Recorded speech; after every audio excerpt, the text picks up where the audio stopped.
हमारी पार्टी जो है स्वतंत्र है। कुछ ऐसी राजनीतिक मजबूरियां उस समय हुई, ये हम अपने भतीजे की गलती मानता हूं कि अगर तेजस्वी यादव जो है, जैसे सीटों का जब वितरण हो रहा था मौर्या होटल में, अगर उन्होंने जैसे कह दिया कि कांग्रेस को 70 सीट हम दे रहे हैं, सीपीआई को 16 सीट दे रहे हैं, 9 सीट सीपीएम को दे रहे हैं, माले को इतनी सीट दे रहे हैं, और सनाफ मल्ला मुकेश सहनी से कहा जा रहा है कि 2 दिन के बाद हम बताएंगे। और जो पहले चरण का जो चुनाव बिहार का था, ये पश्चिमी बिहार का, और उसके नामांकन की डेट 2 दिन के बाद लास्ट थी। तो सनाफ मल्ला के सामने मजबूरी हुई, उन्होंने कहा कि हम 150 सीटों पर चुनाव लड़ाएंगे, और राजग के लोगों ने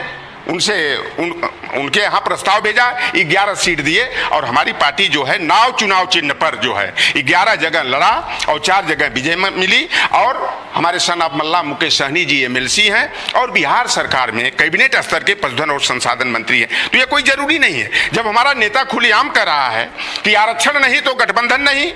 अगर आरक्षण कब, वादा अब नहीं चलेगा, वादा बहुत कर लिए। मैं बता दूं कि भारतीय जनता पार्टी ने हमारे समाज से 2012 के चुनाव घोषणा पत्र में भारतीय जनता पार्टी ने, जब उत्तर प्रदेश का चुनाव हो रहा था, उन्होंने संकल्प लिया था, ये भाजपा दृष्टि पत्र में भी उल्लेख किया था कि अगर कभी हमारी सरकार बनेगी, निषाद समाज ने राम की नैया को पार लगाने का काम किया, राम का वनगमन के समय जो है कि मदद पहुंचाने का काम किया था, हमारी सरकार बनेगी तो निषाद मल्ला केवट बिन धीवर कहार गुड़िया तुरहा बाथम माझी रायकवार चाई तीयर के साथ साथ लोनिया को गोले ठाकुर को प्रजापति को भर को और बंजारा और बिहार जाति को हम अनुसूचित जाति का दर्जा देंगे। 5 अक्टूबर 2012 को दिल्ली के मावलंकर ऑडिटोरियम में भाजपा के तत्कालीन राष्ट्रीय अध्यक्ष नितिन गडकरी जी और दिवंगत सुषमा स्वराज जी ने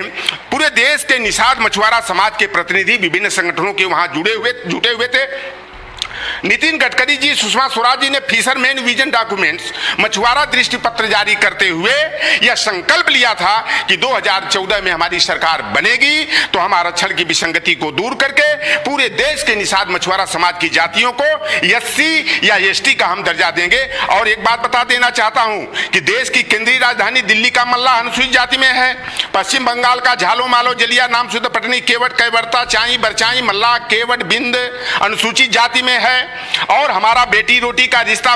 बिहार के लोगों का, झारखंड का, यूपी का, दिल्ली वाले में भी होता है और पश्चिम बंगाल वाले में होता है। तो जब भाई हमारा बेटी रोटी का रिश्ता होता है, हमारा खान पान रहन सहन सारे सिस्टम जो हैं एक हैं, तो भाई जब पश्चिम बंगाल का मल्ला केवट बिंद अनुसूचित जाति में है तो उत्तर प्रदेश बिहार झारखंड का मल्ला केवट बिंद अनुसूचित जाति में क्यों नहीं? उत्तर प्रदेश में एक हमारी जाति है,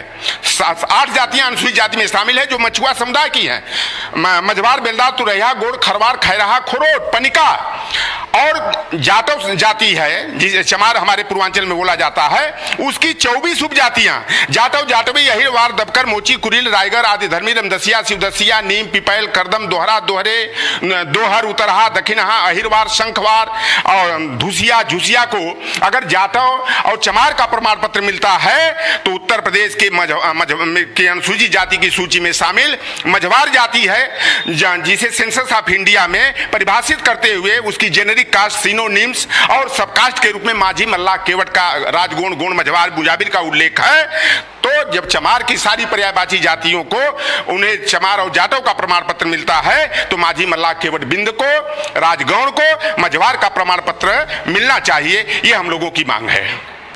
अलग सबसे हट के लड़ाई है जी, तो लोग इसकी बात नहीं करता, कोई पॉलिटिकल पार्टी इसकी बात नहीं जी। क्या लगता है बिहार से कुछ बदलेगा और उत्तर प्रदेश तक वो आएगा? जिसके मुकेश सहनी दिल्ली गए और कहा जा रहा है अपने लालू जी से कुछ वेट करेंगे जी, लगता है कि बदलाव होगा बिहार से? देखिए राजनीति में कोई चीज निश्चित नहीं होता है, कब कोई दोस्त दुश्मन बन जाएगा और दुश्मन दोस्त बन जाएगा, ये राजनीति में बदलाव होते रहते हैं। और उस समय परिस्थितियां तेजस्वी यादव अगर पैदा नहीं किए होते तो आज तेजस्वी यादव बिहार के कम से कम 180 का आंकड़ा, मैं भी जो है भाई अंडरग्राउंड रिपोर्टिंग मैं भी करता हूं, हम लोग भी सामाजिक समीकरणों को तलाशते हैं और राजनीतिक माहौल को परखते हैं। मैं पत्रकारिता पृष्ठभूमि से ही निकल करके आया हूं, तो वहां आंकड़ा हम लोगों का था कि 180 से 188 सीट जो है महागठबंधन जीतेगा। लेकिन सनाफ मल्ला मुकेश सहनी को जो दरकिनार कर दिया गया, ना पता उनको कौन सलाह दे दिया, जैसा उत्तर प्रदेश में भी बड़े बड़े सलाहकार हैं, इस समय देख रहे हैं खूब चुन्नी वाले आ रहे हैं और खूब और रामनामी दुपट्टा लेकर के लोग आ रहे हैं और 351 प्लस की सरकार बनाएंगे। जमीन पर कुछ और कार्यालय में कुछ, कार्यालय से जो है कि हम सरकार नहीं बनाएंगे, सरकार बनाने के लिए हमें सड़कों पर उतरना पड़ेगा। और मुकेश सहनी जी ने साफ कर दिया है कि आरक्षण नहीं मिला हमारे समाज को। और मैं भी कहता हूं कि शीतकालीन सत्र में अगर केंद्र की सरकार ने, अब तो डबल इंजन की सरकार है भाई, उत्तर प्रदेश में भी सरकार है, देश में भी सरकार है, तो अब क्या है, जब सवर्ण जातियों को 10% आरक्षण जो संविधान के विरुद्ध जाते हुए, संविधान में जो है जातिगत आधार पर आरक्षण की व्यवस्था है और वहां पर आर्थिक पिछड़ेपन के आधार पर आरक्षण की व्यवस्था ही नहीं है, तो जब 48 घंटे के अंदर सामान्य वर्ग की जातियों को जो है 10% आरक्षण ईडब्ल्यूएस का दे दिया गया, तो हमारे जातियों को अनुसूचित जाति का आरक्षण 341 में 342 में संशोधन करके देने में देरी क्यों है? यही उत्तर प्रदेश के मुख्यमंत्री योगी आदित्यनाथ जी, एक आंदोलन हुआ था निषादों का, और कसरवल कांड, सहजनवा के बगल में कसरवल स्टेशन है और वहां पर अखिलेश निषाद हमारा लड़का इटावा का रहने वाला था, दलीपुर मरैया का, और वहां पर शहीद हो जाता है। और उस दिन योगी आदित्यनाथ जी 7 जून 2015 को कहते हैं कि निषादों का आरक्षण आंदोलन उचित है। 3 जुलाई 2015 को निषाद मछुआरा समाज का सम्मेलन था गोरखपुर में, जिसमें मुख्य अतिथि के रूप में उपस्थित थे। उन्होंने कहा कि अब भारतीय जनता पार्टी निषाद मछुआरों के मान सम्मान, अधिकार और आरक्षण की लड़ाई लड़ेगी। लेकिन हमारा 17 जातियों को न्यायालय ने निर्णय दे दिया कि इन्हें प्रमाण पत्र निर्गत किया जाए। 2017 की बात है और योगी सरकार बनी, उस माननीय उच्च न्यायालय के निर्णय का अनुपालन न करते हुए नए सिरे से शासनादेश जारी करा करके अपने ही कार्यकर्ता गोरख प्रसाद से स्टे कराने का काम किए, और जो प्रस्ताव हमारा केंद्र सरकार के पास विचाराधीन था उस प्रस्ताव को वापस मंगाकर निरस्त करने का काम किया, शून्यता की स्थिति में पहुंचाने का काम किया। तो यह निषाद समाज बार बार जो है ना, कहा जाता है ना कि काठ की हाड़ी बार बार नहीं चढ़ती है। अब वादे पर हमारा विश्वास नहीं है, हमें काम चाहिए, आरक्षण का हक और अधिकार चाहिए। और वर्तमान में हमारा बालू मोरंग खनन का, मत्स्य पालन का धंधा पेशा हमारे समाज को मिलता था। बोगड़ा जी मुख्यमंत्री थे तब भी मिलता था, बीपी सिंह जी मुख्यमंत्री थे तब भी मिलता था, और माननीय नेताजी मुलायम सिंह यादव जी 1994-95 में शासनादेश किए कि स्थानीय निषाद मछुआरों को उनकी मजदूरी सहकारी समितियों को बालू मोरंग खनन और मत्स्य पालन का अधिकार दिया जाएगा। लेकिन ई टेंडरिंग की व्यवस्था करके योगी की सरकार ने